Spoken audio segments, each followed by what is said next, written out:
रामायण कथा भाग 112। श्रीमद् गोस्वामी तुलसीदास जी द्वारा लिखित श्री रामचरितमानस लंका कांड।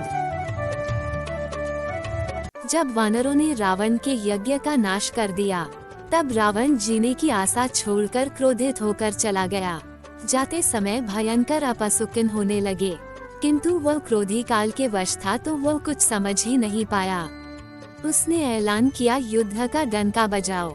निशाचरों की अपार सेना चली, उसमें बहुत से हाथी, रथ, घुड़सवार और पैदल है। वे दुष्ट प्रभु के सामने कैसे दौड़े। इधर देवताओं ने स्तुति की है, राम जी इसने हमको बहुत दुख दिए हैं, अब आप इसे अधिक समय जिंदा ना रखिए। जरा जानकी जी का तो विचार कीजिए, प्रभु जानकी जी कितने दुख में है। देवताओं के वचन सुनकर प्रभु मुस्कुराए। फिर रघुवीर ने उठकर बाण तैयार किए। प्रभु ने हाथों में धनुष लेकर कमर में बाणों की खान सुंदर तरकश कस लिया। ज्यों ही प्रभु धनुष हाथ में लेकर फिराने लगे, त्यों ही ब्रह्मांड की दिशाएं, पर्वत, समुद्र, पृथ्वी सब डगमगाने लगे। तभी निशाचरों की अत्यंत बड़ी सेना आपस में टकराती हुई आई। उसे देखकर वानर योद्धा उसके सामने चले और दोनों ओर के योद्धा पर्वतों से प्रहार करते हैं। तब श्री रघुनाथ जी ने क्रोध करके बाणों की झड़ी लगा दी, जिससे राक्षसों की सेना घायल हो गई। बाण लगते ही सब वीर चिल्ला उठे और चक्कर खाकर पृथ्वी पर जहां तहां गिरने लगे। उनके शरीर से ऐसे खून बह रहा है जैसे पर्वतों से पानी के झरने गिर रहे हो।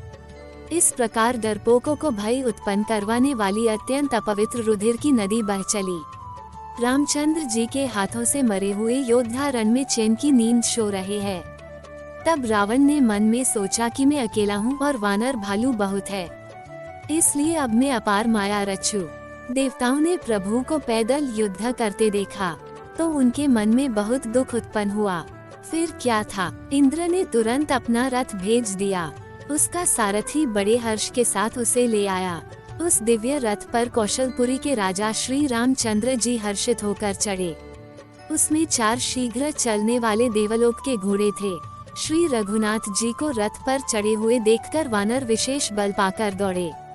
वानरों की मार सही नहीं जाती।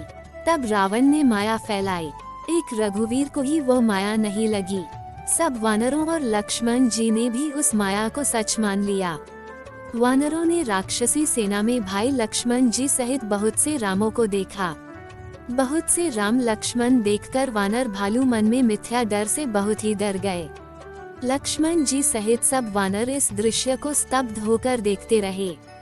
अपनी सेना को आश्चर्यचकित देखकर प्रभु श्री राम जी ने हंसकर धनुष पर बाण चाकर पल भर में सारी माया हर ली। वानरों की सारी सेना हर्षित हो गई। फिर श्री राम जी सबकी ओर देखकर गंभीर वचन बोले, हे वीरों, तुम सब बहुत ही थक गए हो, इसलिए अब मेरा और रावण का युद्ध देखो। आगे की कथा अगले भाग में। जय श्री राम। दोस्तों, हमने भगवान श्री राम की लीलाओं को सरल भाषा में समझाने की एक तुच्छ कोशिश की है। आपको हमारी कोशिश अच्छी लगी हो तो वीडियो को लाइक कीजिए और चैनल को सब्सक्राइब कीजिए। कमेंट में जय श्री राम लिखिए।